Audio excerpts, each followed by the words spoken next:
जय वाल्मीकि जय वाल्मीकि जय वाल्मीकि जय वाल्मीकि। जो बड़े सोन पर भगवान वाल्मीकि महाराज की जय।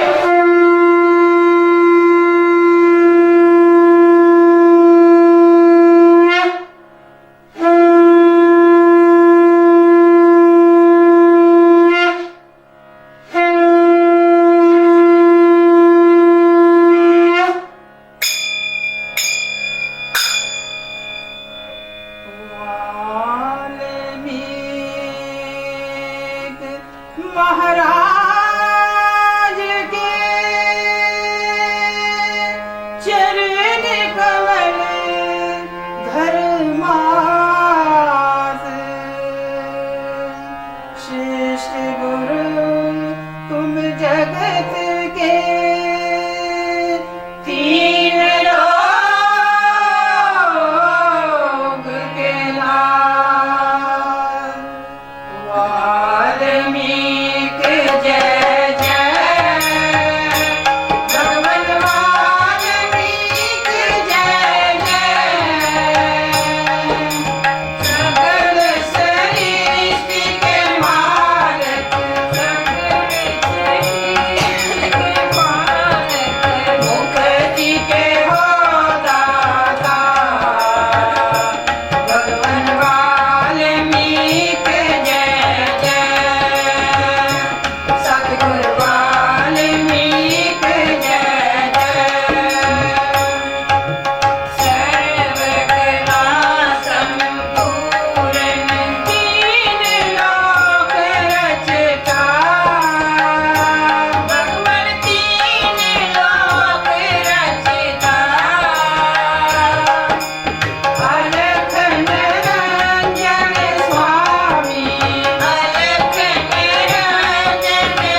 जो बोले सो निरपै। भगवान वाल्मीकि महाराज की जय। गुरु रूप साध संगत जी, एक बार फिर असी भगवान वाल्मीकि जी मंदिर बैडफोर्ड तो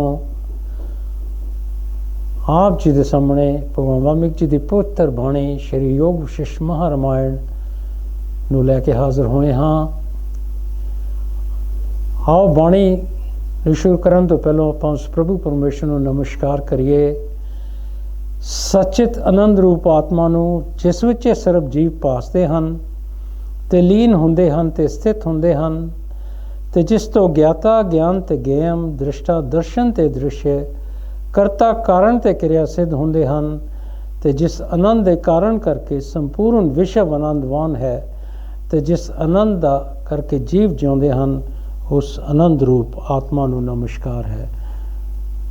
गुरु प्यारे साध संगत जी, पिछले प्रसंग की जो समाप्ति हुई सी उस भगवान वाल्मीकि जी ने सानू समझाया सी कि जो कुछ दृश्यमान जगत है वो सारा तुच्छ रूप है। बड़ी हैरानी है कि मिथ्या भावना करके जगत अन्ना होया है कि ये देखो ये जो असी संसार साढ़े दाले पदाले देखते हाँ ये एक मिथ्या भरम है, तुच्छ रूप कुछ भी नहीं है। ये साढ़े मन ने तस्वीर खिंची है और साढ़े मन ने ही भरम भुलेखियां ने सानू पा के ये संसार जो है उसकी सच्चाई साढ़े सामने ले आंदी है, पर एक मिथ्या भरम झूठ है। और बड़ी हैरानगी की गल है देखो कि ये जो एक मिथ्या भावना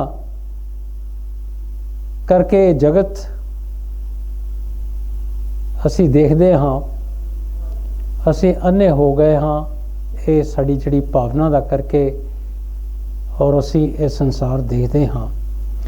विद्या निराकार ते खाली है, उसने सच हो के जगत नू अन्ना कीता है। पाप संसारी लोग असत रूप पदार्थां नू सच समझ के यतन करते हैं। सो भगवान वाल्मीकि जी समझाते हैं कि ये जड़ी अविद्या है, ये अज्ञानता है, ਇਹਦਾ कोई आकार नहीं है तो खाली है, पर इन्हें सच हो के सारे संसार नू अन्ना किया होया है, सारे जीवां नू इन्हें अन्ना कर दिता है।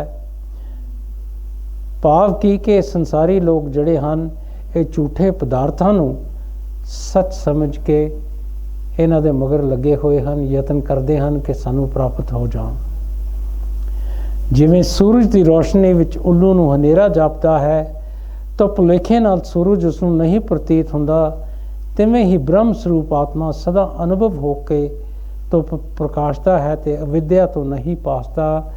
कि भगवान वाल्मीकि जी उदाहरण दे के समझाते हैं कि जिस तरह सूरज की रोशनी हुंदी है, एक उल्लू हुंदा है, उन्होंने सूरज की रोशनी विच भी हनेरा ही जापदा है और भुलेखे दे नाल उन्होंने सूरज नहीं नज़र आंदा। बिल्कुल इसे ही तरह ये जो परमात्मा का सच्चा स्वरूप आत्मा है वो सदा अनुभव उन्होंने असी महसूस करते हाँ, उस तो वह प्रकाश हुंदा है और अज्ञानता का करके असी अपनी आत्मा की पहचान नहीं कर सकते, उसका प्रतीत नहीं कर सकते। भगवान वाल्मीकि जी समझाते हैं असत रूप अविद्या ने जगत नू अन्ना किया होया है, जोड़े पैड़े कर्मां नू कराउंदी है ते विचार करन तो नहीं रहिंदी, उस तो अपना ही नहीं जापदा। ते बड़ी हैरानी है कि धीरजवान परमात्मा नू भी अपने वस करके समर्थ नहीं होण दिंदी। कि देखो ये जो एक झूठ रूप अविद्या अज्ञानता है उन्हें सारे संसार नू अन्ना कर दिता है और संसार के जीवां कोलों ये भैड़े कर्म कराउंदी है अविद्या। पर जे असी विचार करिए कि अविद्या की है तो अविद्या रहेगी नहीं, क्योंकि एक भरम है, एक ये झूठ रूप है। और बड़ी हैरानी है कि इंसान अविद्या का करके अपनी सच्ची पहचान नहीं करता और इत्थों तक के जिहड़े बड़े वड्डे श्रेष्ठ धर्मात्मा जीव हैं ਇਹ ਅਵਿਦਿਆ ਅਗਿਆਨਤਾ ਉਹਨਾਂ ਨੂੰ ਵੀ ਆਪਣੇ ਵਸ ਕਰ ਲੈਂਦੀ ਹੈ ਤੇ ਉਹਨਾਂ ਨੂੰ ਵੀ ਕੁਝ ਕਰਨ ਨਹੀਂ ਦਿੰਦੀ। ਉਹਨਾਂ ਦੀ ਜੋ ਸਮਰੱਥਾ ਹੁੰਦੀ ਹੈ ਉਹਨੂੰ ਵੀ ਦੂਰ ਕਰ ਦਿੰਦੀ ਹੈ। ਅਵਿਚਾਰ ਸਿੱਧ ਅਵਿਦਿਆ ਰੂਪੀ ਇਸਤਰੀ ਨੇ ਪੁਰਸ਼ਾਂ ਨੂੰ ਅੰਨਾ ਕੀਤਾ ਹੋਇਆ ਹੈ ਤੇ ਬੇਅੰਤ ਦੁੱਖ ਫੈਲਾਉਂਦੀ ਹੈ ਕਿ ਇਹ ਅਵਿਚਾਰ ਰੂਪੀ ਅਵਿਦਿਆ, ਇਹ ਜੋ ਅਗਿਆਨਤਾ ਹੈ,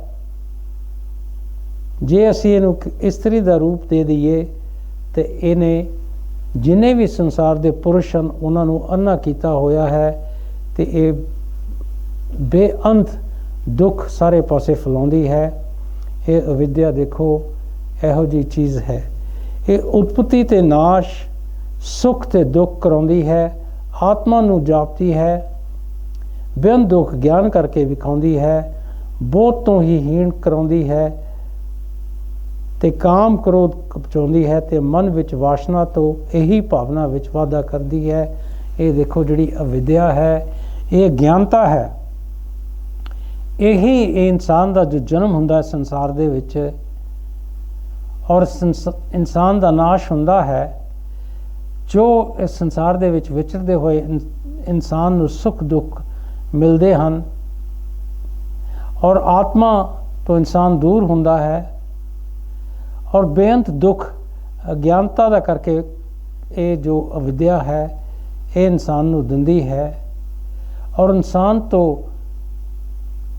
ਉਹਦੀ ਜੋ ਅੱਛੀ ਸੋਚ ਹੈ, ਜੋ ਉਹਦੇ 'ਚ ਗਿਆਨ ਹੈ, ਉਸ ਤੋਂ ਦੂਰ ਕਰ ਦਿੰਦੀ ਹੈ ਤੇ ਕਾਮ ਕ੍ਰੋਧ ਇਹ ਜਿਹੜੇ ਵਿਕਾਰ ਹਨ ਉਹ ਉਹਦੇ ਵਿੱਚ ਪੈਦਾ ਕਰਦੀ ਹੈ ਤੇ ਮਨ ਵਿੱਚ ਵਾਸ਼ਨਾ ਵੀ ਪੈਦਾ ਹੁੰਦੀ ਹੈ।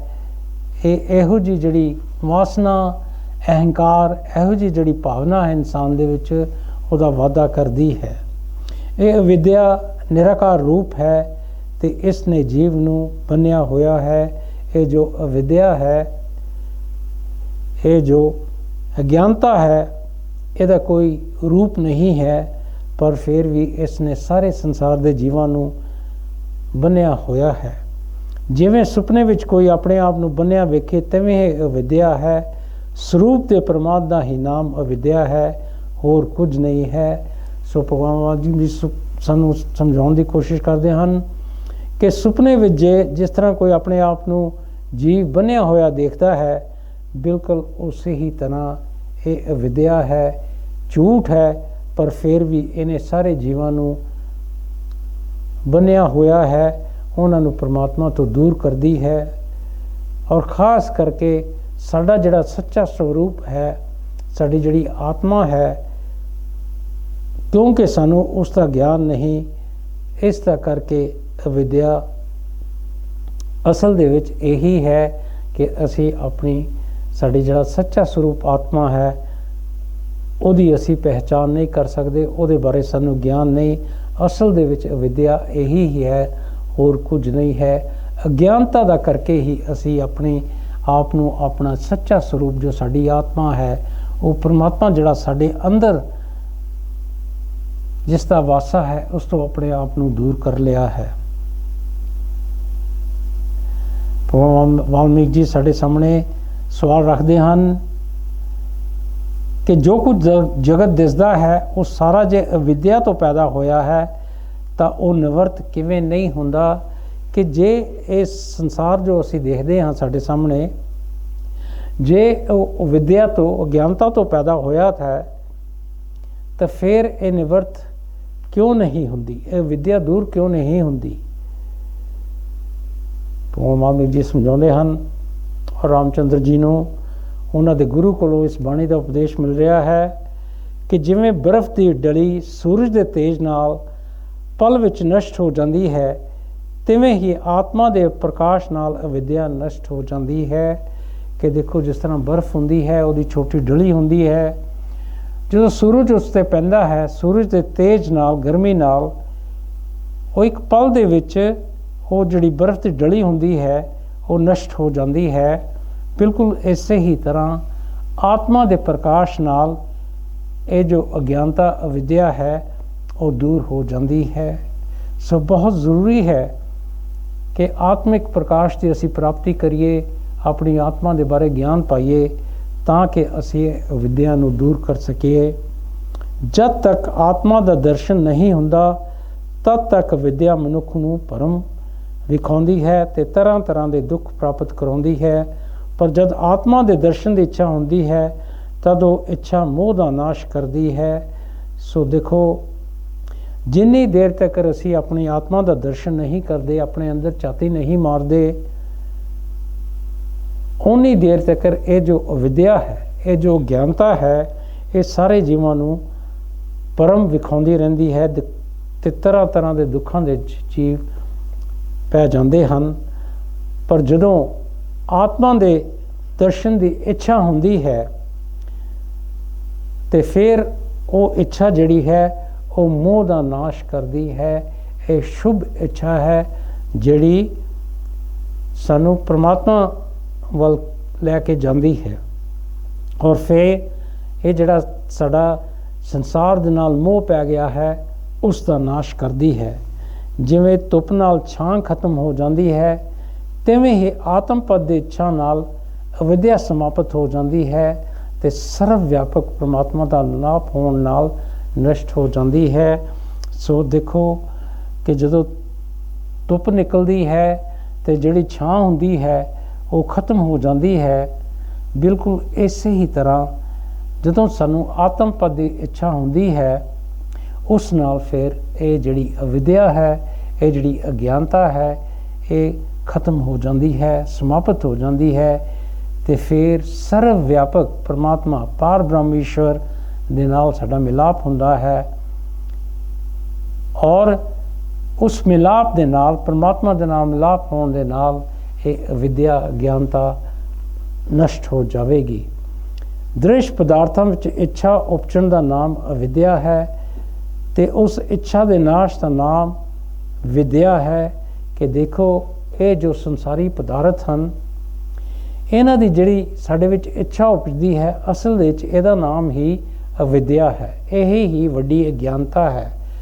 ਔਰ ਇਹ ਜੋ ਸੰਸਾਰੀ ਇੱਛਾ ਹੈ, ਜੇ ਇਹ ਖਤਮ ਹੋ ਜਾਵੇ ਤਾਂ ਫਿਰ ਉਸ ਦਾ ਨਾਮ ਵਿਦਿਆ ਬਣ ਜਾਂਦਾ ਹੈ। ਸੋ ਸੰਸਾਰੀ ਜੋ ਇੱਛਾ ਹੈ ਇਹ ਹੀ ਅਸਲ ਦੇ ਵਿੱਚ ਗਿਆਨਤਾ ਹੈ। ਔਰ ਇਹ ਗਿਆਨਤਾ ਜੇ ਦੂਰ ਹੋ ਜਾਵੇ ਤੇ ਸਮਝੋ ਕਿ ਸਾਡੇ ਵਿੱਚ ਪਰਮਾਤਮਾ ਦੇ ਨਾਮ ਦੀ ਵਿਦਿਆ ਆ ਗਈ ਹੈ। ਉਸ ਵਿਦਿਆ ਦਾ ਹੀ ਨਾਮ ਮੋਖ ਹੈ। ਔਰ ਦੇਖੋ, ਉਹ ਜੋ ਗਿਆਨ ਹੈ, ਉਹ ਜੋ ਵਿਦਿਆ ਹੈ, ਉਹ ਹੀ ਅਸਲ ਦੇ ਵਿੱਚ ਉਹਨੂੰ ਅਸੀਂ ਕਹਿ ਸਕਦਾ ਹਾਂ ਕਿ ਇਹ ਹੀ ਸੰਸਾਰ ਤੋਂ ਮੁਕਤ ਹੋਣ ਵਾਲੀ ਗੱਲ ਹੈ। ਅਵਿਦਿਆ ਦਾ ਨਾਸ਼ ਵੀ ਸੰਕਲਪ ਮਾਤਰ ਹੈ। ਜਿਤਨੇ ਦ੍ਰਿਸ਼ ਪਦਾਰਥ ਹਨ ਉਹਨਾਂ ਦੀ ਇੱਛਾ ਨਾ ਉਪਜੇ ਤੇ ਸਿਰਫ ਬ੍ਰਹਮ ਸਰੂਪ ਵਿੱਚ ਚਿੱਤ ਦੀ ਬਿਰਤੀ ਇੱਕੋ ਟਿਕੇ, ਇਹੀ ਅਵਿਦਿਆ ਦੇ ਨਾਸ਼ ਦਾ ਉਪਾਅ ਹੈ। ਕਿ ਅਵਿਦਿਆ, ਇਹ ਜੋ ਗਿਆਨਤਾ ਹੈ, ਇਹਦਾ ਨਾਸ਼ ਕਿਸ ਤਰ੍ਹਾਂ ਹੁੰਦਾ ਹੈ? ਇਹ ਜੋ ਸਾਡੇ ਮਨ ਦੇ ਵਿੱਚ ਇੱਛਾ ਭਰਿਆ ਸੰਸਾਰੀ ਸੰਕਲਪ ਉੱਠਦਾ ਹੈ, ਔਰ ਜਿਤਨੇ ਇਹ ਸੰਸਾਰੀ ਪਦਾਰਥ ਹਨ, ਜਦੋਂ ਉਹਨਾਂ ਦਾ ਨਾਸ਼ ਕਰਨ ਦੀ ਇੱਛਾ ਸਾਡੇ ਵਿੱਚ ਜਾਗੇ ਤੇ ਸਿਰਫ ਬ੍ਰਹਮ ਸਰੂਪ ਵਿੱਚ ਸਾਡਾ ਜਿਹੜਾ ਚਿੱਤ ਹੈ, ਮਨ ਦੀ ਸ਼ਕਤੀ ਹੈ, ਉਹ ਟਿਕ ਜਾਵੇ ਤੇ ਸਾਡੀ ਅਵਿਦਿਆ ਜਿਹੜੀ ਹੈ ਉਹਦਾ ਨਾਸ਼ ਹੋ ਜਾਵੇਗਾ। ਇਹੀ ਹੀ ਸਭ ਤੋਂ ਵੱਡਾ ਉਪਾਅ ਹੈ ਕਿ ਅਸੀਂ ਇਹ ਜੋ ਸੰਸਾਰੀ ਇੱਛਾ ਸਾਡੇ ਚਿੱਤ ਦੇ ਵਿੱਚੋਂ ਉੱਠਦੀ ਹੈ ਉਸ ਦਾ ਨਾਸ਼ ਕਰੀਏ। ਇਸ ਤੋਂ ਵੱਡਾ ਉਪਾਅ ਹੋਰ ਕੋਈ ਨਹੀਂ ਹੈ ਜੇ ਅਸੀਂ ਅਵਿਦਿਆ ਨੂੰ ਦੂਰ ਕਰਨਾ ਹੈ। ਜਦ ਸਾਰੀ ਵਾਸ਼ਨਾ ਨਿਵਰਤ ਹੋਵੇ ਤਦ ਆਤਮ ਤੱਤ ਦਾ ਪ੍ਰਕਾਸ਼ ਹੋਵੇ। ਔਰ ਜਦੋਂ ਸਾਰੀ ਵਾਸਨਾ ਸਾਡੇ ਚਿੱਤ ਦੇ ਵਿੱਚੋਂ ਖਤਮ ਹੋ ਜਾਵੇਗੀ ਤਾਂ ਫਿਰ ਸਾਡੀ ਆਤਮਾ ਦਾ ਪ੍ਰਕਾਸ਼ ਸਾਰੇ ਪਾਸੇ ਹੋ ਜਾਵੇਗਾ। ਜਿਵੇਂ ਸੂਰਜ ਦੇ ਚੜ੍ਹਨ ਨਾਲ ਗਿਆਤ ਨਹੀਂ ਹੁੰਦਾ ਕਿ ਰਾਤ ਕਿੱਥੇ ਗਈ, ਤਿਵੇਂ ਵਿਵੇਕ ਦੇ ਉਪਜਣ ਨਾਲ ਗਿਆਤ ਨਹੀਂ ਹੁੰਦਾ ਕਿ ਵਿਦਿਆ ਕਿੱਥੇ ਗਈ। ਕਿ ਜਿਸ ਤਰ੍ਹਾਂ ਦੇਖੋ, ਜਦੋਂ ਸੂਰਜ ਚੜ੍ਹਦਾ ਹੈ ਤੇ ਪਤਾ ਨਹੀਂ ਲੱਗਦਾ ਕਿ ਰਾਤ ਕਿੱਥੇ ਚਲੀ ਗਈ ਹੈ। ਬਿਲਕੁਲ ਇਸੇ ਹੀ ਤਰ੍ਹਾਂ ਜਦੋਂ ਸਾਡੇ ਵਿੱਚ ਵਿਵੇਕ ਭਾਵ ਕਿ ਪ੍ਰਮਾਤਮਾ ਦੇ ਨਾਮ ਦਾ ਗਿਆਨ ਉਪਜਦਾ ਹੈ ਤੇ ਉਹਦੇ ਜਾਣਨ ਨਾਲ ਪਤਾ ਨਹੀਂ ਲੱਗਦਾ ਕਿ ਅਵਿਦਿਆ ਭਾਵ ਕਿ ਅਗਿਆਨਤਾ ਕਿੱਥੇ ਚਲੀ ਗਈ ਹੈ। ਮਨੁੱਖ ਸੰਸਾਰ ਦੀ ਦ੍ਰਿੜ ਵਾਸਨਾ ਵਿੱਚ ਬੱਝਿਆ ਹੋਇਆ ਹੈ ਤੇ ਜਿਵੇਂ ਤਰਕਾਲਾਂ ਨੂੰ ਮੂਰਖ ਬਾਲਕ ਪਰਛਾਵੇਂ ਵਿੱਚ ਬਿਤਾਲ ਸਮਝ ਕੇ ਡਰਦਾ ਹੈ, ਤਿਵੇਂ ਹੀ ਮਨੁੱਖ ਆਪਣੀ ਵਾਸਨਾ ਕਰਕੇ ਡਰਦਾ ਹੈ। ਸੋ ਇਹ ਜਿਹੜਾ ਸੰਸਾਰ ਦੇ ਵਿੱਚ ਜੀਵ ਜਿੰਨੇ ਵੀ ਹਨ, ਉਹਨਾਂ ਦੇ ਵਿੱਚ ਜੋ ਇਹ ਦ੍ਰਿੜ ਵਾਸਨਾ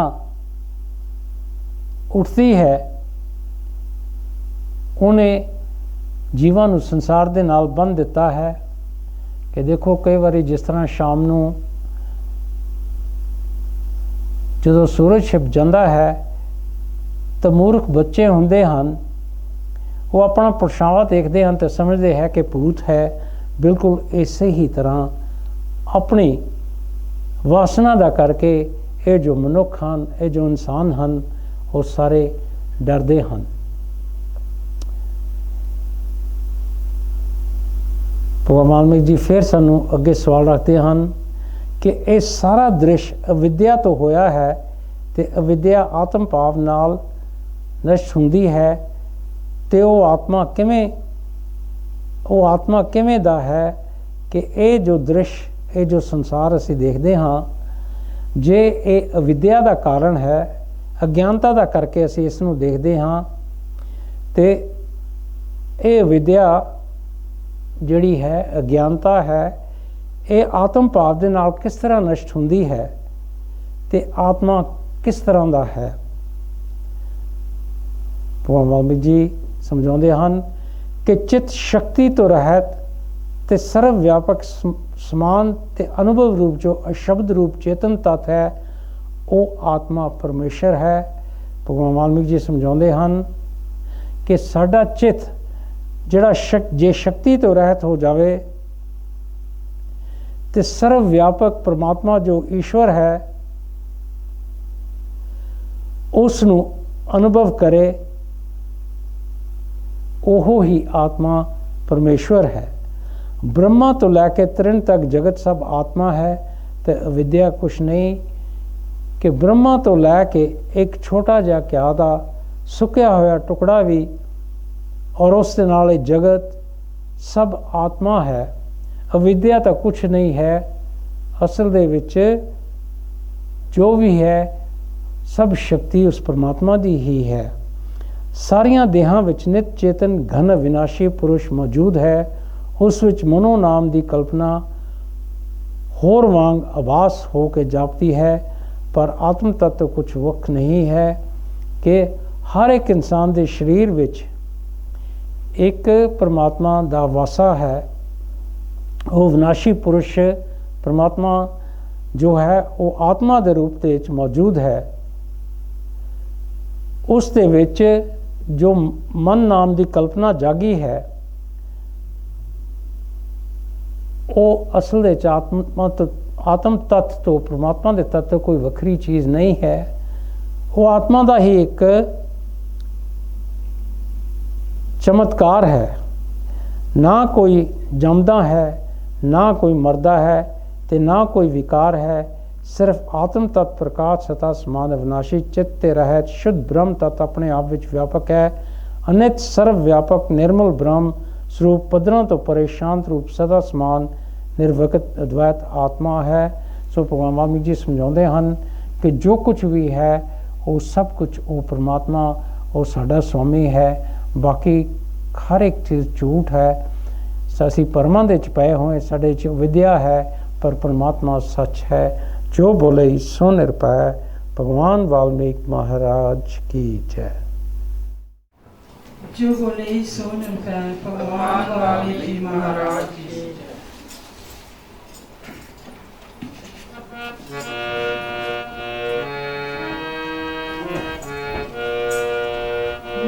वाल्मीकि जी दी सिफत न लिखी जावे, सत्ता सगरा दी पावे शाही होवे। माद लोक दे रिश्वत रखत जिन्ने,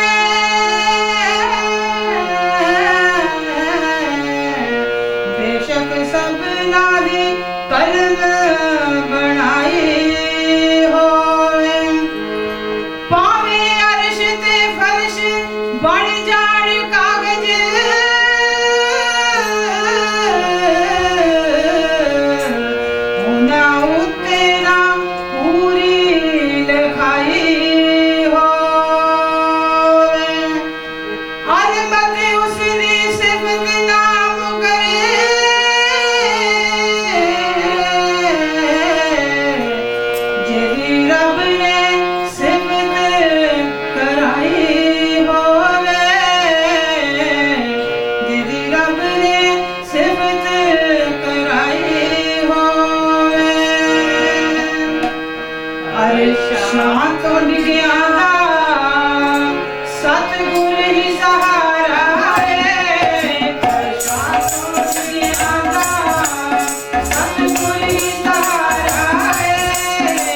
कोई और नजारा है फर्शों को डिगयादा सतगुर की धारा है फर्शों को डिगयादा सतगुर की धारा है सतगुर की धारा है सतगुर की धारा है आनंद गुरु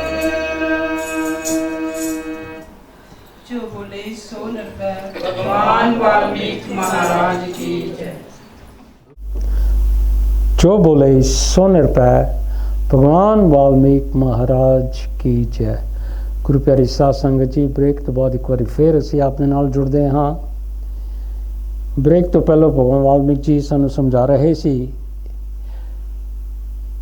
ਕਿ ਨਾ ਕੋਈ ਜੰਮਦਾ ਹੈ ਤੇ ਨਾ ਕੋਈ ਮਰਦਾ ਹੈ ਤੇ ਨਾ ਕੋਈ ਵਿਕਾਰ ਹੈ, ਸਿਰਫ ਆਤਮ ਤਤ प्रकाश सता समान अविनाशी चित तो रहत शुद्ध ब्रह्म तत्व अपने आप विच व्यापक है, अनित सर्व व्यापक निर्मल ब्रह्म स्वरूप उपद्रवां तो परे शांत रूप सता समान निरवकार अद्वैत आत्मा है कि संसार दे विच ना कोई जमदा है ना मरदा है, कि साड़ी जो आत्मा है पहलों भी सी हुण भी है अगे भी इस आत्मा ने ही रहना है। ये शरीर ही है जो जमदा है और मरदा है, पर साड़ी आत्मा परमात्मा दी अंश है। जिस तरह परमात्मा है उसे ही तरह सर्वव्यापक निर्मल ब्रह्म स्वरूप अपदरां तो परे शांत रूप सता समान निरवकार अद्वैत जिहड़ी है, अद्वैत ना संसार दे नाल इस आत्मा का कोई लेना देना नहीं है। साड़ी आत्मा और परमात्मा दे विच कोई फर्क नहीं है। भगवान वाल्मीकि जी समझाते हैं उस एक सर्व व्यापक देव सर्व शक्ति महात्मा विच जब विवाप करना शक्ति प्रगट होंदी है तो उसका नाम मन हुंदा है कि वो सर्व व्यापक देव जो परमात्मा है, सब शक्ति महात्मा शक्तिमान जो ईश्वर है, जदों ਉਹਦੇ ਵਿੱਚ कोई उस तो ਵੱਖਰੀ शक्ति प्रगट ਹੁੰਦੀ है तो उसका नाम फिर मन ਹੁੰਦਾ है। जिवें समुंदर ਵਿੱਚ तरलता करके लहरां ਹੁੰਦੀਆਂ ਹਨ, तिवें ही निर्मल ब्रह्म ਵਿੱਚ जो चेता ਹੁੰਦੀ है उसका नाम मन है। ਉਹੀ संकल्प कल्पना तो दृश्य वांग जापता है तो उससे संकल्पना का नाम अविद्या है। कि देखो जिस तरह समुंदर हुंदा है तरलता तो करके ਉਹਦੇ ਵਿੱਚ लहरां उठदियां ਹਨ, पर वो समुद्र भी पानी का रूप है, वो लहरां भी पानी का ही रूप है। बिल्कुल इसे ही तरह ये निर्मल ब्रह्म विच जो चेतना उठती है ਉਹਦਾ नाम मन है। उस परमात्मा दे विचों ही एक लहर की तरह ये मन उठिया है तो जदों संकल्प कल्पना ਉਹਦੇ ਚੋਂ ਉਹ मन ਦੇ ਵਿੱਚੋਂ जो सोच उठती है उसका करके फिर ये जो संसार है ये असी देखते हाँ। और यही ही असल दे विच अविद्या है, भाव अज्ञानता है। सब कुछ पार ब्रह्म ईश्वर है, ना मन है ना संसार है, बाकी सब कुछ झूठ है। जो सच है वो परमात्मा है, साड़ी आत्मा है। संकल्प तो ही ओही उपजी है तो कल्पना तो ही नष्ट हो जाती है। यह जो साडे मन दे चो संकल्प उठता है उसका करके असी संसार देखते हाँ। तो जदों वो जड़ी सोच जड़ी उठती है जे वो खत्म हो जाती है तो वो संकल्प भी नष्ट हो जाता है तो संसार की सच्चाई भी खत्म हो जाएगी। जिवें हवा नाल अग उपजती है तो हवा विच ही लीन हुंदी है, तिवें संकल्प तो विद्या रूपी जगत उपजता है तो संकल्प तो नष्ट हो जाता है। सो देखो कि जिस तरह हवा हुंदी है ये हवा दा करके अग उपजती है तो हवा दे विच ही अग लीन हो जाती है, हवा दा करके अग खत्म भी हो जाती है। बिल्कुल इसे ही तरह जो साडे मन दे विचों संकल्प उठता है ਉਸ ਦਾ ਕਰਕੇ ਇਹ ਅਵਿਦਿਆ ਰੂਪੀ ਜਗਤ ਫੇ ਉਪਜਦਾ ਹੈ। ਤੇ ਜੇ ਅਸੀਂ ਉਸ ਸੰਕਲਪ ਨੂੰ ਖਤਮ ਕਰ ਦਈਏ ਤੇ ਅਵਿਦਿਆ ਵੀ ਖਤਮ ਹੋ ਜਾਵੇਗੀ। ਜਦ ਚਿੱਤ ਦੀ ਬਿਰਤੀ ਦ੍ਰਿਸ਼ ਵੱਲ ਫੁਰਦੀ ਹੈ ਤਦ ਅਵਿਦਿਆ ਵੱਧਦੀ ਹੈ, ਤੇ ਜਦ ਦ੍ਰਿਸ਼ ਦੀ ਬਿਰਤੀ ਨਸ਼ਟ ਹੋਵੇ ਤੇ ਸਰੂਪ ਵੱਲ ਆਵੇ ਤਦ ਅਵਿਦਿਆ ਨਸ਼ਟ ਹੋ ਜਾਂਦੀ ਹੈ। ਸੋ ਭਗਵਾਨ ਵਾਲਮੀਕ ਜੀ ਸਮਝਾਉਂਦੇ ਹਨ ਕਿ ਸਾਡੇ ਮਨ ਦੀ ਸ਼ਕਤੀ ਜੋ ਚਿੱਤ ਹੈ, ਉਸ ਦੀ ਬਿਰਤੀ ਜਦੋਂ ਸੰਸਾਰ ਵੱਲ ਜਾਂਦੀ ਹੈ ਤੇ ਇਹ ਜਿਹੜੀ ਅਗਿਆਨਤਾ ਹੈ, ਅਵਿਦਿਆ ਹੈ, ਉਹ ਸੰਸਾਰ ਦੇ ਨਾਲ ਜੁੜ ਕੇ ਵੱਧਦੀ ਜਾਂਦੀ ਹੈ। ਉਹਦਾ ਫੈਲਾਵ ਜਿਹੜਾ ਹੈ ਹੋਰ ਵੀ ਵੱਧਦਾ ਹੈ। ਤੇ ਜਦੋਂ ਅਸੀਂ ਇਹ ਸੰਸਾਰ, ਇਹ ਦ੍ਰਿਸ਼ ਜੋ ਸਾਡੇ ਸਾਹਮਣੇ ਦੇਖਦੇ ਹਾਂ, ਇਹਦੀ ਬਿਰਤੀ ਨੂੰ ਖਤਮ ਕਰ ਦਈਏ, ਇਹਦੇ ਵੱਲ ਨਾ ਜਾਈਏ ਅਸੀਂ, ਔਰ ਅਸੀਂ ਆਪਣੇ ਮਨ ਨੂੰ ਇਸ ਵੱਲੋਂ ਮੋੜ ਕੇ, ਸੰਸਾਰ ਵੱਲੋਂ ਮੋੜ ਕੇ ਇਹਨੂੰ ਅੰਤਰਮੁਖੀ ਕਰੀਏ, ਆਪਣੇ ਸਰੂਪ, ਸਾਡੀ ਜੋ ਆਤਮਾ ਹੈ ਉਸ ਦੇ ਨਾਲ ਜੋੜੀਏ, ਤੇ ਇਹ ਜੋ ਅਵਿਦਿਆ, ਇਹ ਜੋ ਗਿਆਨਤਾ ਜਿਸ ਨੂੰ ਅਸੀਂ ਕਹਿੰਦੇ ਹਾਂ, ਆਪਣੇ ਆਪ ਹੀ ਇਹ ਨਸ਼ਟ ਹੋ ਜਾਵੇਗੀ, ਖਤਮ ਹੋ ਜਾਵੇਗੀ। ਜਦ ਇਹ ਸੰਕਲਪ ਕਰਦਾ ਹੈ ਕਿ ਮੈਂ ਬ੍ਰਹਮ ਨਹੀਂ ਹਾਂ, ਤਦ ਮਨ ਦ੍ਰਿੜ ਬੰਧਨਮਈ ਹੁੰਦਾ ਹੈ, ਤੇ ਜਦ ਇਹੀ ਸੰਕਲਪ ਦ੍ਰਿੜ ਕਰਦਾ ਹੈ ਕਿ ਸਭ ਬ੍ਰਹਮ ਹੈ, ਤਦ ਮੁਕਤ ਹੁੰਦਾ ਹੈ। ਕਿ ਜਦੋਂ ਸਾਡੇ ਮਨ ਦੇ ਵਿੱਚ ਇਹ ਸੰਕਲਪ ਉੱਠਦਾ ਹੈ ਕਿ ਮੈਂ ਬ੍ਰਹਮ ਨਹੀਂ ਹਾਂ, ਮੈਂ ਪਰਮਾਤਮਾ ਦੇ ਨਾਲ ਮੇਰਾ ਕੋਈ ਲੈਣਾ ਦੇਣਾ ਨਹੀਂ ਹੈ, ਤੇ ਇਹ ਸਾਡਾ ਜਿਹੜਾ ਮਨ ਹੈ ਇਹ ਸਾਨੂੰ ਸੰਸਾਰ ਦੇ ਨਾਲ ਬੜੇ ਪੱਕੇ ਬੰਧਨਾਂ ਦੇ ਵਿੱਚ ਬੰਨ੍ਹ ਦਿੰਦਾ ਹੈ। ਤੇ ਜਦੋਂ ਇਹੋ ਜਿਹੀ ਸੋਚ ਜਿਹੜੀ ਹੈ ਸਾਡੇ ਮਨ ਦੇ ਵਿੱਚੋਂ, ਜੇ ਅਸੀਂ ਇਸ ਨੂੰ ਖਤਮ ਕਰ ਦਈਏ, ਇਹ ਫੁਰਨਾ ਸਾਡੇ ਮਨ ਚੋਂ ਨਾ ਉੱਠੇ, ਤਾਂ ਫਿਰ ਇਨਸਾਨ ਇਸ ਸੰਸਾਰ ਤੋਂ ਮੁਕਤ ਹੋ ਸਕਦਾ ਹੈ। ਜਦ ਅਨਾਤਮ ਵਿੱਚ ਅਹਮ ਅਭਿਮਾਨ ਦਾ ਸੰਕਲਪ ਕਰਦਾ ਹੈ ਤਦ ਬੰਧਨ ਹੁੰਦਾ ਹੈ, ਤੇ ਸਰਬ ਬ੍ਰਹਮ ਦੇ ਸੰਕਲਪ ਨਾਲ ਮੁਕਤ ਹੁੰਦਾ ਹੈ। ਸੋ ਭਗਵਾਨ ਵਾਲਮੀਕ ਜੀ ਦੇਖੋ ਬੜੇ ਅੱਛੇ ਤਰੀਕੇ ਦੇ ਨਾਲ ਸਾਨੂੰ ਬੜੇ ਅੱਛੇ ਸ਼ਬਦਾਂ ਨਾਲ ਸਮਝਾਉਣ ਦੀ ਕੋਸ਼ਿਸ਼ ਕਰਦੇ ਹਨ ਕਿ ਜਦੋਂ ਇਨਸਾਨ ਅਨਾਤਮ ਭਾਵ ਕਿ ਆਪਣੇ ਸਰੀਰ ਨਾਲ, ਇਸ ਸੰਸਾਰ ਦੇ ਨਾਲ ਆਪਣੇ ਆਪ ਨੂੰ ਜੋੜ ਕੇ ਇਹਦੇ ਵਿੱਚ ਅਹੰਕਾਰ ਪੈਦਾ ਹੁੰਦਾ ਹੈ, ਤਾਂ ਉਹ ਸੰਸਾਰ ਦੇ ਨਾਲ ਉਹਦਾ ਬੰਧਨ ਬਣ ਜਾਂਦਾ ਹੈ। ਤੇ ਜਦੋਂ ਉਹਦੇ ਮਨ ਦੇ ਵਿੱਚੋਂ ਪਰਮਾਤਮਾ ਦੇ ਨਾਮ ਦਾ ਸੰਕਲਪ ਉੱਠਦਾ ਹੈ, ਉਹਦੇ ਵਿੱਚੋਂ ਇਹ ਸੋਚ ਉੱਠਦੀ ਹੈ ਕਿ ਮੈਂ ਸੰਸਾਰ ਦੇ ਨਾਲ ਨਹੀਂ, ਪਰਮਾਤਮਾ ਦੇ ਨਾਲ ਜੁੜਨਾ ਹੈ, ਤਾਂ ਫਿਰ ਉਹ ਇਸ ਸੰਸਾਰ ਤੋਂ ਮੁਕਤ ਹੋ ਜਾਂਦਾ ਹੈ। ਸੋ ਅਸੀਂ ਭਗਵਾਨ ਵਾਲਮੀਕ ਜੀ ਦੇ ਕਹਿਣ ਦੇ ਮੁਤਾਬਕ ਆਪਣੀ ਸੋਚ ਨੂੰ ਸਹੀ ਕਰਨਾ ਹੈ। ਸਾਡੇ ਵਿੱਚੋਂ ਜੋ ਸੋਚ ਸੰਸਾਰੀ ਨਿਕਲੇ ਤਾਂ ਅਸੀਂ ਸੰਸਾਰ ਦੇ ਨਾਲ ਜੁੜਦੇ ਹਾਂ। ਜੇ ਉਸੇ ਸੋਚ ਨੂੰ ਅਸੀਂ ਬਦਲ ਕੇ ਉਸ ਸੋਚ ਨੂੰ ਪਰਮਾਤਮਾ ਵਾਲੀ ਸੋਚ ਆਪਣੇ ਅੰਦਰ ਲਿਆਈਏ ਕਿ ਸਾਡਾ ਜਨਮ ਹੋਇਆ ਹੈ, ਅਸੀਂ ਆਪਣੇ ਆਪ ਨੂੰ ਸੰਸਾਰ ਤੋਂ ਮੁਕਤ ਕਰਨਾ ਹੈ, ਤੇ ਸਾਡੀ ਸੋਚ ਮੁਤਾਬਕ ਅਸੀਂ ਪਰਮਾਤਮਾ ਦੇ ਨਾਲ ਵੀ ਜੁੜਾਂਗੇ। ਦ੍ਰਿਸ਼ ਦਾ ਸੰਕਲਪ ਬੰਧਨ ਹੁੰਦਾ ਹੈ, ਤੇ ਸੰਕਲਪ ਹੀ ਮੋਖ ਹੈ।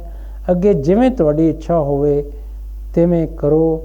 ਸੋ ਇਹ ਜੋ ਸੰਸਾਰ ਦਾ ਸੰਕਲਪ ਸਾਡੇ, ਇਹ ਜੋ ਫੁਰਨਾ ਉੱਠਦਾ ਹੈ, ਇਹ ਹੀ ਬੰਧਨ ਦਾ ਕਾਰਨ ਬਣਦਾ ਹੈ। ਸੰਸਾਰ ਦੇ ਨਾਲ ਅਸੀਂ ਤਾਂ ਹੀ ਬਚਦੇ ਹਾਂ ਜਦੋਂ ਇਹੋ ਜਿਹੀ ਸੰਸਾਰੀ ਸੋਚ ਨੂੰ ਅਸੀਂ ਆਪਣੇ ਮਨ ਦੇ ਵਿੱਚੋਂ ਖਤਮ ਕਰ ਦਿੰਦੇ ਹਾਂ, ਤੇ ਇਹ ਮੁਕਤੀ ਦਾ ਕਾਰਨ ਬਣ ਜਾਂਦਾ ਹੈ। ਅਸੀਂ ਸੰਸਾਰ ਤੋਂ ਮੁਕਤ ਹੋ ਜਾਂਦੇ ਹਾਂ। ਜਿਵੇਂ ਬਾਲਕ ਆਕਾਸ਼ ਵਿੱਚ ਸੋਨੇ ਦੇ ਕਮਲਾਂ ਦੀ ਕਲਪਨਾ ਕਰੇ ਕਿ ਸੂਰਜ ਵਾਂਗ ਪ੍ਰਕਾਸ਼ਿਤ ਤੇ ਸੁਗੰਧ ਨਾਲ ਭਰੇ ਹਨ, ਤਾਂ ਉਹ ਭਾਵਨਾ ਮਾਤਰ ਹੁੰਦੇ ਹਨ। ਤਿਵੇਂ ਅਵਿਦਿਆ ਭਾਵਨਾ ਮਾਤਰ ਹੈ ਕਿ ਦੇਖੋ ਛੋਟੇ ਬੱਚੇ ਹੁੰਦੇ ਹਨ, ਉਹ ਜੇ ਆਕਾਸ਼ ਦੇ ਵਿੱਚ ਸੋਨੇ ਦੀ ਕਮਲਾਂ ਦੀ ਕਲਪਨਾ ਕਰਨ, ਦੇਖੋ ਆਕਾਸ਼ ਖਾਲੀ ਹੈ, ਛੋਟਾ ਬੱਚਾ ਹੈ, ਉਹ ਸੋਨੇ ਦੇ ਫੁੱਲਾਂ ਦੀ ਕਲਪਨਾ ਕਰਦਾ ਹੈ ਕਿ ਆਕਾਸ਼ ਦੇ ਵਿੱਚ ਹੈ, ਔਰ ਸੂਰਜ ਵਾਂਗ ਉਹ ਪ੍ਰਕਾਸ਼ ਉਹ ਦਿੰਦੇ ਹਨ, ਤੇ ਉਹਨਾਂ ਦੇ ਵਿੱਚੋਂ ਖੁਸ਼ਬੂ ਆਉਂਦੀ ਹਨ, ਤੇ ਉਹ ਸਿਰਫ ਇੱਕ ਭਾਵਨਾ ਹੁੰਦੀ ਹੈ, ਸੱਚ ਨਹੀਂ ਹੁੰਦੀ। ਬਿਲਕੁਲ ਇਸੇ ਹੀ ਤਰ੍ਹਾਂ ਜਿਹੜੀ ਅਵਿਦਿਆ ਹੈ, ਇਹ ਗਿਆਨਤਾ ਹੈ, ਇਹ ਵੀ ਇੱਕ ਭਾਵਨਾ ਹੈ। ਜੇ ਅਸੀਂ ਚਾਹੀਏ ਤੇ ਅਸੀਂ ਇਹ ਅਵਿਦਿਆ ਨੂੰ ਦੂਰ ਕਰ ਸਕਦੇ ਹਾਂ। ਅਸੀਂ ਆਪਣੀ ਜੋ ਸੋਚ ਹੈ ਉਸ ਨੂੰ ਸਹੀ ਕਰ ਲਈਏ, ਪਰਮਾਤਮਿਕ ਸੋਚ ਆਪਣੇ ਵਿੱਚ ਬਣਾ ਲਈਏ ਤਾਂ ਅਸੀਂ ਇਹ ਅਵਿਦਿਆ ਨੂੰ, ਇਹ ਅਵਿਦਿਆ ਭਰੀ ਜੋ ਭਾਵਨਾ ਉਸ ਨੂੰ ਦੂਰ ਕਰ ਸਕਦੇ ਹਾਂ। ਅਗਿਆਨੀ ਜੋ ਜਾਣਦਾ ਹੈ ਕਿ ਮੈਂ ਕਮਜ਼ੋਰ, ਬਹੁਤ ਦੁਖੀ ਤੇ ਬੁੱਢਾ ਹਾਂ ਤੇ ਮੇਰੇ ਹੱਥ ਪੈਰ ਇੰਦਰੀਆਂ ਹਨ, ਤਾਂ ਅਜਿਹੇ ਵਿਹਾਰ ਨਾਲ ਬੰਧਨਮਾਨ ਹੁੰਦਾ ਹੈ। ਤੇ ਜਿਸ ਤਰ੍ਹਾਂ ਸਮਝੇ ਕਿ ਮੈਂ ਦੁਖੀ ਨਹੀਂ, ਨਾ ਮੇਰੀ ਦੇਹ ਹੈ, ਨਾ ਮੇਰੇ ਬੰਧਨ ਹਨ, ਨਾ ਮਾਸ ਹਾਂ ਤੇ ਨਾ ਮੇਰੀਆਂ ਹੱਡੀਆਂ ਹਨ, ਮੈਂ ਤਾਂ ਦੇਹ ਤੋਂ ਅਲੱਗ ਵੇਖਣ ਵਾਲਾ ਹਾਂ। ਅਜਿਹੇ ਨਿਸ਼ਚੇ ਵਾਲੇ ਨੂੰ ਮੁਕਤ ਕਹਿਣਾ ਚਾਹੀਦਾ ਹੈ। ਸੋ ਦੇਖੋ, ਦੋ ਪ੍ਰਕਾਰ ਦੇ ਜੀਵ ਭਗਵਾਨ ਵਾਲਮੀਕ ਜੀ ਨੇ ਸਾਨੂੰ ਦੱਸੇ ਹਨ। ਇੱਕ ਅਗਿਆਨੀ ਹੈ ਜਿਹਦੇ ਵਿੱਚ ਕੋਈ ਵਿਦਿਆ ਨਹੀਂ ਹੈ, ਉਹ ਇਸ ਤਰ੍ਹਾਂ ਜਾਣਦਾ ਹੈ ਕਿ ਮੈਂ ਕਮਜ਼ੋਰ ਹਾਂ, ਦੁਖੀ ਵੀ ਮੈਂ ਹਾਂ, ਬੁਢਾਪਾ ਵੀ ਹੈ ਮੇਰੇ ਵਿੱਚ ਤੇ ਮੇਰੇ ਨਾਲ ਮੇਰਾ ਸਰੀਰ, ਮੇਰੇ ਹੱਥ ਪੈਰ, ਸਰੀਰ ਨਾਲ ਜੁੜੀਆਂ ਇੰਦਰੀਆਂ ਹਨ। ਤੇ ਉਹ ਫਿਰ ਉਹੋ ਜਿਹਾ ਹੀ ਵਿਵਹਾਰ ਕਾਰਜ ਕਰਦਾ ਹੈ ਤੇ ਉਹ ਸੰਸਾਰ ਦੇ ਨਾਲ ਬੰਨ ਹੋ ਜਾਂਦਾ ਹੈ। ਪਰ ਜੇ ਉਹ ਇਸ ਤਰ੍ਹਾਂ ਸਮਝੇ ਇਨਸਾਨ ਕਿ ਮੈਂ ਦੁਖੀ ਨਹੀਂ, ਨਾ ਮੇਰੀ ਦੇਹ ਹੈ, ਇਹ ਮੇਰਾ ਸਰੀਰ ਵੀ ਨਹੀਂ ਹੈ ਤੇ ਨਾ ਮੈਂ ਸੰਸਾਰ ਦੇ ਨਾਲ ਬੱਝਿਆ ਹੋਇਆ ਹਾਂ, ਨਾ ਮੈਂ ਮਾਸ ਦਾ ਪੁਤਲਾ ਹਾਂ ਤੇ ਨਾ ਹੀ ਮੇਰੀਆਂ ਹੱਡੀਆਂ ਹਨ, ਮੈਂ ਤਾਂ ਆਪਣੀ ਦੇਹ ਤੋਂ ਬਿਲਕੁਲ ਅਲੱਗ ਹਾਂ। ਜੋ ਇਸ ਤਰ੍ਹਾਂ ਸੋਚਦੇ ਹਨ, ਆਪਣੇ ਸਰੀਰ ਵੱਲ ਨਹੀਂ ਦੇਖਦੇ, ਆਪਣੀ ਆਤਮਾ ਵੱਲ ਦੇਖਦੇ ਹਨ, ਉਹ ਸਮਝੋ ਕਿ ਇਹ ਸੰਸਾਰ ਤੋਂ ਮੁਕਤ ਹੋ ਗਏ ਹਨ। ਜਿਵੇਂ ਸੂਰਜ ਤੇ ਮਣੀ ਦੇ ਪ੍ਰਕਾਸ਼ ਵਿੱਚ ਹਨੇਰਾ ਨਹੀਂ ਹੁੰਦਾ, ਤਿਵੇਂ ਹੀ ਆਤਮਾ ਵਿੱਚ ਅਵਿਦਿਆ ਨਹੀਂ। ਕਿ ਦੇਖੋ, ਜਿਸ ਤਰ੍ਹਾਂ ਸੂਰਜ ਹੁੰਦਾ ਹੈ ਜਾਂ ਮਣੀ ਹੁੰਦੀ ਹੈ, ਉਹਦੇ ਵਿੱਚ ਪ੍ਰਕਾਸ਼ ਹੁੰਦਾ ਹੈ, ਹਨੇਰਾ ਨਹੀਂ ਹੁੰਦਾ। ਬਿਲਕੁਲ ਇਸੇ ਹੀ ਤਰ੍ਹਾਂ ਸਾਡੀ ਜਿਹੜੀ ਆਤਮਾ ਹੈ ਪਰਮਾਤਮਾ ਦੀ ਤਰ੍ਹਾਂ ਹੈ, ਉਹਦੇ ਵਿੱਚ ਕੋਈ ਅਵਿਦਿਆ ਨਹੀਂ ਹੈ, ਨਾ ਹੀ ਅਗਿਆਨਤਾ ਹੈ। ਇਹ ਸਾਡਾ ਮਨ ਹੈ, ਸਾਡਾ ਸਰੀਰ ਹੈ, ਇਹ ਅਸਲ ਵਿੱਚ ਅਵਿਦਿਆ ਅਗਿਆਨਤਾ ਹੈ। ਜਿਵੇਂ ਧਰਤੀ ਤੇ ਟਿਕਿਆ ਪੁਰਸ਼ ਆਕਾਸ਼ ਵਿੱਚ ਨੀਲਾਪਨ ਘਟਦਾ ਹੈ, ਤਿਵੇਂ ਇਹ ਅਗਿਆਨੀ ਆਤਮਾ ਵਿੱਚ ਅਵਿਦਿਆ ਘਟਦਾ ਹੈ। ਅਸਲ ਵਿੱਚ ਕੁਝ ਨਹੀਂ। ਕਿ ਦੇਖੋ, ਧਰਤੀ ਦੇ ਉੱਤੇ ਟਿਕਿਆ ਹੋਇਆ ਇੱਕ ਇਨਸਾਨ ਜਦੋਂ ਉੱਪਰ ਆਕਾਸ਼ ਵੱਲ ਦੇਖਦਾ ਹੈ ਤੇ ਉਹਨੂੰ ਨੀਲਾਪਨ ਨਜ਼ਰ ਆਉਂਦਾ ਹੈ, ਪਰ ਨੀਲਾਪਨ ਹੁੰਦਾ ਨਹੀਂ। ਉਹ ਮਨ ਵਿੱਚ ਇਹ ਮਨ ਘੜਤ ਨੀਲਾਪਨ ਨੂੰ ਨਜ਼ਰ ਆਉਂਦਾ ਹੈ। ਬਿਲਕੁਲ ਇਸੇ ਹੀ ਤਰ੍ਹਾਂ ਜਿਹੜੇ ਅਗਿਆਨੀ ਜੀਵ ਹਨ, ਉਹ ਆਪਣੀ ਆਤਮਾ ਦੇ ਵਿੱਚ ਅਵਿਦਿਆ ਨੂੰ ਕੱਢ ਲੈਂਦੇ ਹਨ। ਅਸਲ ਵਿੱਚ ਵਿਦਿਆ ਕੋਈ ਚੀਜ਼ ਨਹੀਂ ਹੈ। ਸੋ ਅਗਿਆਨਤਾ ਦਾ ਕਰਕੇ ਅਸੀਂ ਅਵਿਦਿਆ ਨੂੰ ਕੱਢ ਲੈਂਦੇ ਹਾਂ। ਫਿਰ ਭਗਵਾਨ ਬਾਬਾ ਜੀ ਸਵਾਲ ਕਰਦੇ ਹਨ ਕਿ ਸਵੇਰ ਦੀ ਛਾਂ ਆਕਾਸ਼ ਵਿੱਚ ਪੈਂਦੀ ਹੈ ਜਾਂ ਹਨੇਰੇ ਦੀ ਚਮਕ ਹੈ, ਉਹ ਹੋਰ ਕੁਝ ਹੈ, ਆਕਾਸ਼ ਨੀਲਾਪਨ ਕਿਵੇਂ ਦਿਸਦਾ ਹੈ?